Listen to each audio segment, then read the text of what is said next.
Tinuli sa magkahiwalay ng operasyon ng umano'y mga bugaw na minor de edad. Sa Iligan City, minor de edad mismo ang nagbebenta umano ng malalaswang larawan at video ng kanyang nakababatang kapatid.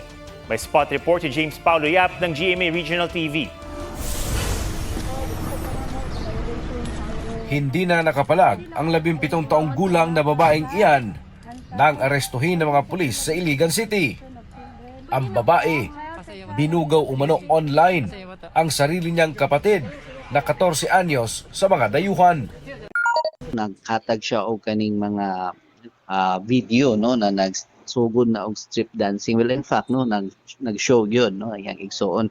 So mao to nagikandakan siya og entrapment operation. During that time na pag-arrest niya is nagpaila siya na 21-year-old. Mao to na kuan siya posasan, but upon knowing is she is also a minor.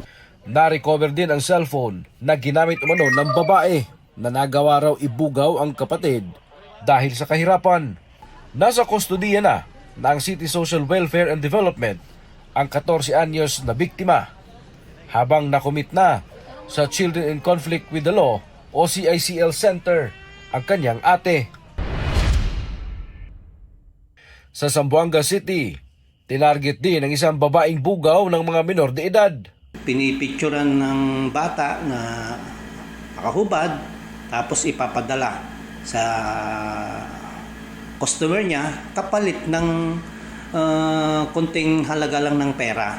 Mga kapitbahay at pamangkin umano ang kanyang biktima. Nasa kustodiya na sila ng DSWD habang ang suspect nahaharap sa kasong online sexual abuse and exploitation of children. Mula sa GMA Regional TV, James Paulo Yap, GMA News.